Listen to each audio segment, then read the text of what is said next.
നമസ്കാരം, ഞാൻ ബിജി ഷോളൂർ. പ്രൊഫഷണലി ഒരു ഫുൾ ടൈം ട്രേഡറാണ്. നമുക്ക് നിഫ്റ്റി, ബാങ്ക് നിഫ്റ്റി വരും ദിവസങ്ങളിൽ മാർക്കറ്റിൻ്റെ ഒരു സെറ്റപ്പ് നമുക്ക് നോക്കാം. എന്താണ് ഒരു കറണ്ട് ട്രെൻഡ്, എങ്ങനെയാണ് ഈ ഒരു ട്രെൻഡ് നമുക്ക് കൃത്യമായിട്ട് മാനേജ് ചെയ്യേണ്ടത്. നിഫ്റ്റിനെ കുറിച്ച് നോക്കുകയാണെങ്കിൽ നിഫ്റ്റിയുടെ കഴിഞ്ഞ ആഴ്ചയിൽ ക്ലോസിംഗ് വന്നിരിക്കുന്നത് 22,124 ക്ലോസ് ചെയ്തിരിക്കുന്നത്. ട്രെൻഡ് സ്റ്റിൽ വീക്ക്നെസ് തന്നെയാണ്. നമ്മൾ കഴിഞ്ഞ ആഴ്ചയും അതിന് മുൻപത്തെ ആഴ്ചയും സ്റ്റിൽ സൂചിപ്പിക്കുന്ന ആ ട്രെൻഡ് ബൈയിലേക്ക് കടന്നിട്ടില്ല. ബൈയിലേക്ക് കടക്കണമെങ്കിൽ നമ്മൾ ലെവൽസ് നൽകിയിരുന്നു, കഴിഞ്ഞ ആഴ്ച ലെവൽസ് നൽകിയിരുന്നു. അപ്പോൾ ഈ ആഴ്ചയായാലും നിഫ്റ്റിയുടെ കറണ്ട് ട്രെൻഡ് സ്റ്റിൽ സെൽ ട്രെൻഡിലാണ്, സ്റ്റിൽ നെഗറ്റീവിലാണ്.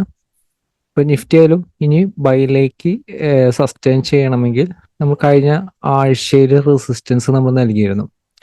കഴിഞ്ഞ ആഴ്ചയിലെ വീഡിയോ എക്സാക്റ്റ് ആയിട്ട് കണ്ടു കഴിഞ്ഞാൽ മനസ്സിലാവും. ഇൻ കേസ് വലിയൊരു ഗ്യാപ് ഡൗൺ ഓപ്പണിംഗ് ആണെങ്കിൽ നമ്മൾ സൂചിപ്പിച്ചിരുന്നു 22,620 മുകളിലേക്ക് സസ്റ്റെയിൻ ചെയ്യാതെ ബൈ ഓപ്പർച്യൂണിറ്റി യൂട്ടിലൈസ് ചെയ്യരുതെന്ന്. എക്സാക്റ്റ് ആയിട്ട് കഴിഞ്ഞ ആഴ്ച മുഴുവൻ തന്നെ എക്സാക്റ്റ് ആയിട്ട് അതേ രീതിയിലാണ് വർക്ക് ചെയ്തിരിക്കുന്നത്. അത് തന്നെയാണ് നമ്മുടെ ഒരു റെസിസ്റ്റൻസ് വരുന്നത്.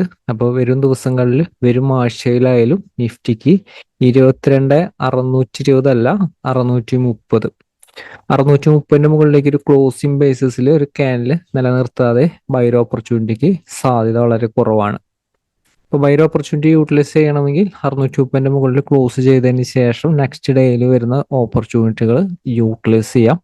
ബൈ ഓൺ ഡിപ്പ് എന്ന് പറയുന്ന രീതിയിൽ ബൈർ ഓപ്പർച്യൂണിറ്റി യൂട്ടിലൈസ് ചെയ്യാം. പക്ഷെ ഇപ്പോഴത്തെ ഒരു സിറ്റുവേഷൻ സെൽ ഓൺ റൈസ്, നല്ല റെസിസ്റ്റൻസിന്റെ അടുത്ത് നിന്നൊക്കെ എപ്പോഴും ഷോർട്ട്സ് ആൻഡ് ഓപ്പർച്യൂണിറ്റി യൂട്ടിലൈസ് ചെയ്യാനായിട്ട് ശ്രമിക്കുക. സപ്പോർട്ട് എത്തുന്ന ഒരു സമയത്ത് അഗ്രസീവ് ആയിട്ടുള്ള ഷോർട്ട്സ് ആൻഡ് ഓപ്പർച്യൂണിറ്റി യൂട്ടിലൈസ് ചെയ്യരുത്. ഏതൊക്കെയാണ് ഇമ്പോർട്ടൻ്റ് ആയിട്ടുള്ള ഒരു സപ്പോർട്ട് ലെവൽ എന്ന് നോക്കാം.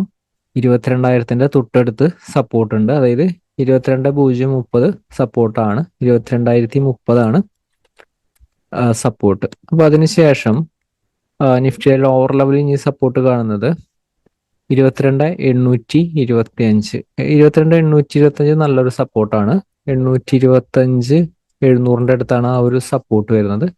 22,825. അപ്പോൾ ഈ ഒരു സപ്പോർട്ട് ലെവലിന്റെ ഒക്കെ അടുത്ത് നിൽക്കുന്ന ഒരു സിറ്റുവേഷനിൽ ഒരു കാരണവശാലും അഗ്രസീവായിട്ടുള്ള ഷോർട്ട്സ് ആൻഡ് ഓപ്പർച്യൂണിറ്റി യൂട്ടിലൈസ് ചെയ്യരുത്. ബൈർ ഓപ്പർച്യൂണിറ്റി കിട്ടിക്കഴിഞ്ഞാൽ ബൈർ ഓപ്പർച്യൂണിറ്റി ഇൻട്രാഡേയിൽ യൂട്ടിലൈസ് ചെയ്യുക. താൽക്കാലികമായിട്ടുള്ള ഒരു ബൗൺസിന് മാത്രം സാധ്യമായിട്ടുള്ള സപ്പോർട്ടുകളാണ്. പക്ഷെ അത് സസ്റ്റെയിൻ ചെയ്ത് അടുത്ത റെസിസ്റ്റൻസിന്റെ മുകളിലേക്ക് നിലനിൽക്കുമോ എന്ന് നമുക്ക് പറയാനായിട്ട് സാധിക്കില്ല. ഇപ്പോഴത്തെ കറണ്ട് സിറ്റുവേഷന് ഇപ്പോൾ 21,700 21,800 അടുത്ത് സ്ട്രോങ് സപ്പോർട്ടാണ്. 21 21,700 21,825. അപ്പോൾ ഈ ലെവലിന്റെ അടുത്താണ് കുറച്ചൊരു സ്ട്രോങ് ആയിട്ടുള്ള ഒരു സപ്പോർട്ട് ലോവർ ലെവൽ കാണുന്നത്. പക്ഷേ ഈ സപ്പോർട്ടിന്റെ താഴത്തേക്ക് നിലനിർത്തി കഴിഞ്ഞാൽ, ക്ലോസിംഗ് ബേസിസിൽ നിലനിർത്തി കഴിഞ്ഞാൽ പിന്നീട് വീണ്ടും വീക്ക്നെസ് ആയിരിക്കും. കഴിഞ്ഞ ആഴ്ചയിൽ തന്നെ നമ്മൾ സൂചിപ്പിച്ചിരുന്നു, ഇതിന്റെ താഴത്തേക്ക് ഒരു ക്ലോസിംഗ് ബേസിസിൽ നിലനിർത്തി കഴിഞ്ഞാൽ കൂടുതൽ വീക്ക്നെസ് ആണ്. മാത്രമല്ല 22,500 താഴെയും അതിന് താഴെയും നിലനിർത്തി കഴിഞ്ഞാൽ കൂടുതൽ വീക്ക്നെസ് ആണ്. 500-600 റേഞ്ചിന്റെ ഇടയിൽ നല്ല സപ്പോർട്ട് റേഞ്ച് ഉണ്ടായിരുന്നു. പക്ഷെ ആ ഒരു സപ്പോർട്ട് ഗ്യാപ് ഡൗൺ ഓപ്പണിംഗിൽ തന്നെ ബ്രേക്ക് ചെയ്തിട്ടാണ് നിഫ്റ്റി മൂവ് ചെയ്തിരുന്നത്. അപ്പൊ അതുകൊണ്ടാണ് കഴിഞ്ഞ ദിവസങ്ങളിലായാലും വളരെ ഒരു സ്ട്രോങ് റെഡ് കാനിൽ ഫോം ചെയ്തിരിക്കുന്നത്. വളരെ സ്ട്രോങ് ആയിട്ടുള്ള സപ്പോർട്ട് ബ്രേക്ക് ചെയ്തിട്ടാണ്. നിഫ്റ്റിയുടെ സിറ്റുവേഷൻ കുറച്ചൊരു ബാഡാണ്, കുറച്ചൊരു സെന്റിമെന്റിൽ ബാഡാണ്. ഇപ്പൊ bank Nifty, fin Nifty, mid cap ഇതിനൊക്കെ അപേക്ഷിച്ച് കുറച്ചൊരു വീക്ക്നെസ് ആണ്. അതായത് ഇമ്പോർട്ടന്റ് സപ്പോർട്ട് ലെവലിന്റെ അടുത്ത് എത്തുന്ന ഒരു സമയത്ത് അഗ്രസീവായിട്ട് ഷോർട്ട്സ് ആൻഡ് ഓപ്പർച്യൂണിറ്റി യൂട്ടിലൈസ് ചെയ്യരുത്. അതുപോലെ തന്നെ 21,825 700 റേഞ്ച് വളരെ സ്ട്രോങ് ആയിട്ടുള്ള സപ്പോർട്ടാണ്. പിന്നെ അടുത്ത സ്ട്രോങ് ആയിട്ടുള്ള സപ്പോർട്ട് 21,530 അടുത്ത്, 21,000 അടുത്ത്, 21,000 ആ ഒരു റേഞ്ചിന്റെ അടുത്ത് കുറച്ചൊരു സ്ട്രോങ് ആയിട്ടുള്ള ലെവലുകൾ കാണുന്നുണ്ട്. പക്ഷേ ഈ ഒരു മൊമെന്റം സ്ട്രോങ് ആയിട്ട് നിലനിർത്തി കഴിഞ്ഞാൽ ഈ സപ്പോർട്ടുകളൊക്കെ ചിലപ്പോൾ വളരെ ഈസി ആയിട്ട് ബ്രേക്ക് ചെയ്തു പോകും. അപ്പൊ പ്രത്യേകം ശ്രദ്ധിക്കേണ്ട, ഈ പറയുന്ന ഒരു സപ്പോർട്ട് ലെവലിന്റെ താഴത്തേക്ക് ഒരു ക്യാനിൽ ക്ലോസ് ചെയ്യുകയാണ് എങ്കിൽ കൂടുതൽ വീക്ക്നെസ് ആണ്. ഇതിന്റെ താഴത്തേക്ക് ക്ലോസ് ചെയ്തിട്ടാണ് മാർക്കറ്റ് പോകുന്നതെങ്കിൽ വളരെ പാനിക് ആയിട്ടുള്ള ഒരു സിറ്റുവേഷനിലായിരിക്കും മാർക്കറ്റ് പോകുന്നത്. പക്ഷെ ഈ ഒരു സപ്പോർട്ട് ലെവലിൽ നിന്ന് ഒന്ന് ബൗൺസ് ചെയ്യാനായിട്ട് ശ്രമിച്ചുകൊണ്ട് നിലനിർത്താനായിട്ട് സാധ്യതയുണ്ടെങ്കിൽ മാത്രമാണ് അടുത്ത ഹയർ ലെവൽ റെസിസ്റ്റൻസിന്റെ അടുത്തുനിന്ന് ഷോർട്ട്സ് ആൻഡ് ഓപ്പർച്യൂണിറ്റിക്ക് കൂടുതൽ ഇമ്പോർട്ടൻസ് നൽകുക. എപ്പോഴും ഷോർട്ട്സ് ആൻഡ് ഓപ്പർച്യൂണിറ്റി ഒരിക്കലും സപ്പോർട്ട് നിലനിൽക്കുമ്പോൾ യൂട്ടിലൈസ് ചെയ്ത് റെസിസ്റ്റൻസ് അല്ലെങ്കിൽ പിന്നെ സപ്പോർട്ട് ബ്രേക്ക് ചെയ്തിട്ട് അതായത് സപ്പോർട്ടിന്റെ താഴെ നിർത്തുന്ന ഒരു സമയത്ത്, ഇത് കഴിഞ്ഞ ആഴ്ചയിലെ സിറ്റുവേഷനിൽ തന്നെ നമ്മൾ സൂചിപ്പിച്ചിരുന്നു 21,620 താഴെ നിലനിർത്തി കഴിഞ്ഞ വീക്ക്നെസ് ആണ്. ഗ്യാപ് ഡൗൺ ഓപ്പണിംഗ് ആണ്, പക്ഷെ ഇത്രയും റേഞ്ച് നമ്മൾ നൽകിയിരുന്നു. പക്ഷെ അതിന്റെ ഒരു താഴെയാണ് കഴിഞ്ഞ 3 ദിവസവും കണ്ടിന്യൂസ് ആയിട്ട് അതിന്റെ താഴെയാണ്. അപ്പോൾ എപ്പോഴും സപ്പോർട്ടിന്റെ ഒരു താഴെ നിലനിൽക്കുമ്പോൾ ഒരിക്കലും ബൈക്ക് കൂടുതൽ ഇമ്പോർട്ടൻസ് നൽകരുത്. അതായത് റെസിസ്റ്റൻസിന്റെ മുകളിൽ നിലനിൽക്കുമ്പോൾ നമുക്ക് ബൈക്ക് കൂടുതൽ ഇമ്പോർട്ടൻസ് നൽകാം. അപ്പോൾ പ്രത്യേകം ശ്രദ്ധിക്കുക, സപ്പോർട്ട് റെസിസ്റ്റൻസ് എങ്ങനെയാണ് മാനേജ് ചെയ്യേണ്ടതെന്ന് ഉള്ള രീതിയിൽ കൈകാര്യം ചെയ്യുക. അതുപോലെ തന്നെയാണ് ബാങ്ക് നിഫ്റ്റിയുടെ സിറ്റുവേഷൻ. ആയാലും ബാങ്ക് നിഫ്റ്റി സിറ്റുവേഷൻ നമ്മൾ കഴിഞ്ഞ ആഴ്ചയിൽ നമ്മൾ സൂചിപ്പിച്ചിരുന്നതാണ്. ഇത് മിഡ് ക്യാപ്പ് ആണ്. മിഡ് ക്യാപ്പിന്റെ സിറ്റുവേഷൻ ആയാലും ഹയർ ലെവൽ റെസിസ്റ്റൻസ് കാണുന്നത് 11,070 റെസിസ്റ്റൻസ് കാണുന്നത്. അപ്പോൾ ഇതിന്റെ ഒരു മുകളിലേക്ക് സസ്റ്റെയിൻ ചെയ്താലാണ് മുകളിലേക്ക് ഒരു മൊമെന്റത്തിന്റെ ഒരു സാധ്യത, അല്ലെങ്കിൽ ഹയർ ലെവലിലേക്ക് ബൗൺസ് ചെയ്താലും ഈ ഒരു ലെവൽ സ്ട്രോങ് ആയിട്ടുള്ള റെസിസ്റ്റൻസ് ആയിട്ട് ആക്ട് ചെയ്യുക. അതിന്റെ മുകളിലേക്ക് സസ്റ്റെയിൻ ചെയ്താലാണ് മുകളിലേക്ക് അടുത്ത റെസിസ്റ്റൻസിന്റെ മുകളിലേക്ക് ഒരു മൊമെന്റം കാണുന്നത്. ഇപ്പം മിഡ് ക്യാപ്പിന്റെ സിറ്റുവേഷൻ ആയാലും മിഡ് ക്യാപ്പ് 10,450, അതുപോലെ തന്നെ 10,400 ആ റേഞ്ചിന്റെ അടുത്തേക്ക്, 10,350, 10,450 ഈ റേഞ്ചിന്റെ അടുത്തേക്ക് എത്താനുള്ള ഒരു സാധ്യത കൂടുതലാണ്. പക്ഷെ എക്സാക്റ്റ് ആയിട്ടുള്ള ഓപ്പർച്യൂണിറ്റി എപ്പോഴും നല്ല റെസിസ്റ്റൻസ് സപ്പോർട്ട് അനുസരിച്ചാണ് മാനേജ് ചെയ്യേണ്ടത്. ബാങ്ക് നിഫ്റ്റി സിറ്റുവേഷൻ ആയാലും കഴിഞ്ഞ ആഴ്ചയിൽ മൊത്തം ബാങ്ക് നിഫ്റ്റി വർക്ക് ചെയ്ത് നമുക്ക് നോക്കാം. അതായത് കഴിഞ്ഞ ദിവസങ്ങളിലായാലും നമ്മൾ ബാങ്ക് നിഫ്റ്റിയെ കുറിച്ച് അപ്ഡേറ്റ് ചെയ്തിരുന്നു. ലോവർ ലെവലിലേക്ക് വന്നാലും bank Nifty gap down opening ആയിരുന്നാലും സപ്പോർട്ട് ഉണ്ട്. ആ ഒരു സപ്പോർട്ട് എക്സാക്റ്റ് ആയിട്ട് നമ്മൾ നൽകിയിരുന്നതാണ്. കഴിഞ്ഞ ആഴ്ചയിൽ നൽകിയിരിക്കുന്ന സപ്പോർട്ട് നോക്കുക, വന്നിരിക്കുന്ന ലോ നോക്കുക. നമ്മൾ നൽകിയിരുന്ന സപ്പോർട്ട് 48,300 അടുത്താണ്. ഇപ്പൊ 300 നിന്നാണ് എക്സാക്റ്റ് ഗ്യാപ് ഡൗൺ ഓപ്പണിംഗ് ആയിരുന്നു, പക്ഷെ 300 ബൗൺസ് ചെയ്തു മുകളിലേക്ക് പോയി. അതിന്റെ നെക്സ്റ്റ് ഡേയിലും ബൗൺസ് ചെയ്ത് മുകളിലേക്ക് പോയി. അതിന്റെ നെക്സ്റ്റ് ഡേയിലും ബൗൺസ് ചെയ്ത് മുകളിലേക്ക് പോയി.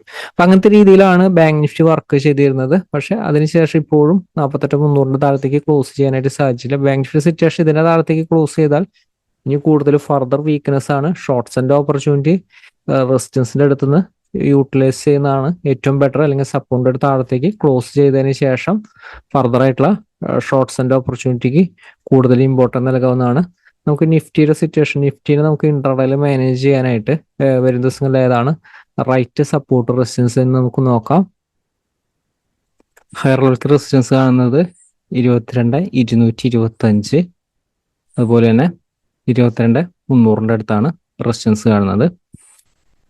22,225, 22,300. ഇത് രണ്ടും ഹയർ ലെവലിൽ സ്ട്രോങ് ആയിട്ടുള്ള റെസിസ്റ്റൻസ് ആയിട്ടാണ് ആക്ട് ചെയ്യുന്നത്. ഇൻ കേസ് ഓപ്പൺ ചെയ്യുന്ന ഗ്യാപ്പ് അപ്പ് ഓപ്പണിംഗ് ആണ് 22,225 താഴെയാണെങ്കിൽ വീക്ക്നെസ് ആണ്. പ്രോഫിറ്റ് ബുക്കിന്റെ സാധ്യതയാണ് കൂടുതൽ കാണുന്നത്. ഇതിന്റെ ഒരു താഴത്തേക്ക്, സപ്പോർട്ടിന്റെ ഒരു താഴത്തേക്ക് ഒരു ക്യാനൽ ക്ലോസ് ചെയ്താൽ ഷോർട്ട്സ് ആൻഡ് ഓപ്പർച്യൂണിറ്റി യൂട്ടിലൈസ് ചെയ്യാവുന്നതാണ്. അതേപോലെ തന്നെ തിരിച്ച് ഇതിന്റെ മുകളിലേക്ക് ക്ലോസ് ചെയ്ത് ഒരു ക്യാനൽ ക്ലോസ് ചെയ്ത ഷോർട്ട്സ് ആൻഡ് ഓപ്പർച്യൂണിറ്റി അഗ്രസീവായിട്ട് യൂട്ടിലൈസ് ചെയ്ത് തിരിച്ച് താഴെ വരാതെ, അതായത് സപ്പോർട്ടിന്റെ താഴെ നിലനിൽക്കാതെ ഷോർട്ട്സ് ആൻഡ് ഓപ്പർച്യൂണിറ്റി യൂട്ടിലൈസ് ചെയ്യരുത്. ബൈർ ഓപ്പർച്യൂണിറ്റി യൂട്ടിലൈസ് ചെയ്യണമെങ്കിൽ സ്ട്രിക്റ്റ് ആയിട്ട് 22,225 ഒരു താഴെ സ്റ്റോപ്പ് ലോസ് പ്ലേസ് ചെയ്തുകൊണ്ട് ബൈർ ഓപ്പർച്യൂണിറ്റി. പക്ഷേ 22,300 അടുത്ത് എത്തുമ്പോഴേക്കും സ്ട്രോങ് ആയിട്ടുള്ള റെസിസ്റ്റൻസ് ലെവലാണ് കാണുന്നത്. 22,300 മുകളിൽ ഒരു ക്യാനൽ ക്ലോസ് ചെയ്യാതെ ബൈർ ഓപ്പർച്യൂണിറ്റി യൂട്ടിലൈസ് ചെയ്ത് ബൈർ ഓപ്പർച്യൂണിറ്റി യൂട്ടിലൈസ് ചെയ്യുന്നതെങ്കിലും വളരെ സ്ട്രിക്റ്റ് ആയിട്ടുള്ള ഒരു സ്റ്റോപ്പ് ലോസ് 22,300 ഒരു താഴത്തേക്ക് ഒരു ക്യാനൽ ക്ലോസ് ചെയ്താൽ തന്നെ എക്സിറ്റ് ചെയ്യുന്ന രീതിയിൽ എപ്പോഴും ട്രേഡുകൾ പ്ലാൻ ചെയ്യുക. അതുപോലെ തന്നെ ഓപ്പൺ ചെയ്യുന്ന വലിയൊരു ഗ്യാപ്പ് അപ്പ് ഓപ്പണിംഗ് ആണ്. 22,300 മുകളിലാണ് ഓപ്പൺ ചെയ്യുന്നതെങ്കിൽ ബൈർ ഓപ്പർച്യൂണിറ്റി കിട്ടിയാലാണ് യൂട്ടിലൈസ് ചെയ്യേണ്ടത്. ഷോർട്ട്സ് ആൻഡ് ഓപ്പർച്യൂണിറ്റിക്ക് എപ്പോഴും സപ്പോർട്ട് ഒരു താഴത്തേക്ക് നിലനിർത്തിയതിനു ശേഷം മാത്രമായിരിക്കണം ഷോർട്ട്സ് ആൻഡ് ഓപ്പർച്യൂണിറ്റി യൂട്ടിലൈസ് ചെയ്യേണ്ടത്. അതിനുശേഷം മുകളിലേക്കായാലും റെസിസ്റ്റൻസ് കാണുന്നത് 22,460, 460 അടുത്ത്, 460, 500 അടുത്ത് സ്ട്രോങ് ആയിട്ടുള്ള റെസിസ്റ്റൻസ് ലെവലാണ്. ഹയർ ലെവലിലേക്ക് ഷോർട്ട്സ് ആൻഡ് ഓപ്പർച്യൂണിറ്റി ഒക്കെ കിട്ടുമെങ്കിൽ ഏറ്റവും ബെസ്റ്റ് ഈ ഒരു ലെവലാണ് നല്ല റെസിസ്റ്റൻസ് വരുന്നത്. അതുപോലെ തന്നെ 22,510 റേഞ്ച് കുറച്ച് സ്ട്രോങ് ആണ്. അതുപോലെ തന്നെ 22,550 ഇപ്പൊ വരും ദിവസങ്ങളിലല്ലെങ്കിലും നെക്സ്റ്റ് വീക്കിലെ ഏതെങ്കിലും ഒരു ദിവസങ്ങളിലായാലും ഈ ഒരു റേഞ്ചിൽ ഒക്കെ സ്ട്രോങ് ആയിട്ടുള്ള റെസിസ്റ്റൻസ് ഉണ്ടെന്ന് മനസ്സിലാക്കാം. ഇവിടെ 630 വരെ സ്ട്രോങ് ആയിട്ടുള്ള റെസിസ്റ്റൻസ് ലെവലുണ്ട്. നമ്മൾ ഡെയിലിയിലെ സ്ട്രോങ് ആയിട്ടുള്ള റെസിസ്റ്റൻസ് പറഞ്ഞിരുന്നത് 22,620 മുകളിലേക്ക് ഒരു ക്ലോസിംഗ് ബേസിസിൽ നിലനിർത്തിയാലാണ്. പക്ഷെ ഇൻട്രാഡേയിൽ ഇവിടെ 22,630 വരെ ഹയർ ലെവലിലേക്ക് സ്ട്രോങ് ആയിട്ടുള്ള റെസിസ്റ്റൻസ് സോണാണ്. ഇപ്പോഴും നല്ല റെസിസ്റ്റൻസിന്റെ അടുത്തുള്ള ഷോർട്ട്സിന്റെ ഓപ്പർച്യൂണിറ്റിക്ക് കൂടുതൽ ഇമ്പോർട്ടൻസ് നൽകുക. സപ്പോർട്ടിന്റെ താഴെ നിലനിർത്തി കഴിഞ്ഞാൽ ഷോർട്ട് സെല്ലിന് കൂടുതൽ ഇമ്പോർട്ടൻസ് നൽകുന്ന രീതിയിൽ പ്ലാൻ ചെയ്യുക. അതുപോലെ തന്നെ ഫ്ലാറ്റ് ഓപ്പണിംഗ് ആയാലും ഷോർട്ട് സെല്ലിന് തന്നെയാണ് സാധ്യത. ചെറിയ ടൈം ഫ്രെയിമിലെ ലോ ബ്രേക്ക് ചെയ്താൽ മാത്രം ഷോർട്ട് സെല്ലിന്റെ ഓപ്പർച്യൂണിറ്റി യൂട്ടിലൈസ് ചെയ്യാം. അടുത്തൊരു സപ്പോർട്ട് കാണുന്നത് 22,030 22,030 ഇൻട്രാഡേ സപ്പോർട്ട് കാണുന്നത്. അപ്പൊ അതിനുശേഷം സപ്പോർട്ട് കാണുന്നത് 21,945 21,945 അടുത്ത സപ്പോർട്ട് കാണുന്നുണ്ട്. അപ്പൊ അതിനുശേഷം സപ്പോർട്ട് കാണുന്നത് 21,820 അടുത്താണ്. പ്രത്യേകം ശ്രദ്ധിക്കുക, ലോവർ ലെവല് 21,820 അടുത്ത് കുറച്ച് 21,820 21,700 ആ റേഞ്ചിന്റെ അടുത്ത് കുറച്ചൊരു സ്ട്രോങ് ആയിട്ടുള്ള ഒരു സപ്പോർട്ട് ലെവലാണ്. ചിലപ്പോൾ ഒരു ബൗൺസ് ചെയ്യാനായിട്ട് ഇൻട്രാഡേയിൽ ഒരു ബൗൺസ് ചെയ്യാൻ സാധ്യതയുള്ള സപ്പോർട്ട് റെസിസ്റ്റൻസ് ആണ് ഈ ഒരു ലെവല് കാണുന്നത്. പ്രത്യേകം ശ്രദ്ധിക്കുക, 21,700 800 റേഞ്ച് ഇപ്പോൾ ഷോർട്ട് സെല്ലേഴ്സിന് ഒരു ഡേഞ്ചർ സോൺ ആയിരിക്കും. കാരണം ഈ ഒരു ലെവലില് നമ്മളൊരു ഫർദർ ആയിട്ടുള്ള ഷോർട്ട് സെല്ലിന്റെ ഓപ്പർച്യൂണിറ്റി പിന്നെ യൂട്ടിലൈസ് ചെയ്യുന്നത് എപ്പോഴും 22,730 താഴത്തേക്ക് ക്ലോസിംഗ് ബേസിസിലാണ്. അതുകൊണ്ടാണ് ഈ ഒരു ലെവൽ കുറച്ചൊരു ഇമ്പോർട്ടൻറ്റ് ലെവലാണ് സൂചിപ്പിക്കുന്നത്. പക്ഷെ ട്രെൻഡ് സ്റ്റിൽ വീക്ക്നെസ് ആണ്. ഇൻ കേസ് ബൗൺസ് ആയാലും താൽക്കാലികമായിട്ട് ഒരു ബൗൺസിന് മാത്രമാണ് സാധ്യതയുള്ളത്. ട്രെൻഡ് ബൈയിലേക്ക് കടക്കണമെങ്കിൽ പറഞ്ഞിരിക്കുന്ന ഏതെങ്കിലും റെസിസ്റ്റൻസിന്റെ മുകളിലേക്ക് ഒരു ക്യാൻഡിൽ ക്ലോസ് ചെയ്യണം. ക്ലോസിംഗ് ബേസിസിൽ ഒരു ക്യാൻഡിൽ നിലനിർത്തിയ നെക്സ്റ്റ് ഡേ മുതൽ തന്നെ നല്ല ബൈ ഓപ്പർച്യൂണിറ്റി യൂട്ടിലൈസ് ചെയ്യാം. അല്ലെങ്കിൽ ഇപ്പോഴത്തെ ഒരു കറണ്ട് ട്രെൻഡ് വീക്ക്നെസ് ആണ്. ഷോർട്ട് സെല്ലിന് കൂടുതൽ ഇമ്പോർട്ടൻസ് നൽകിക്കൊണ്ട് മുന്നോട്ട് പോവുക. സപ്പോർട്ട് റെസിസ്റ്റൻസ് അനുസരിച്ച് എപ്പോഴും ട്രെൻഡ് മാനേജ് ചെയ്യുക. മാർക്കറ്റിൽ വലിയ വരും ദിവസങ്ങളിലെ അപ്ഡേറ്റിൽ വീണ്ടും കാണാം. Thank you.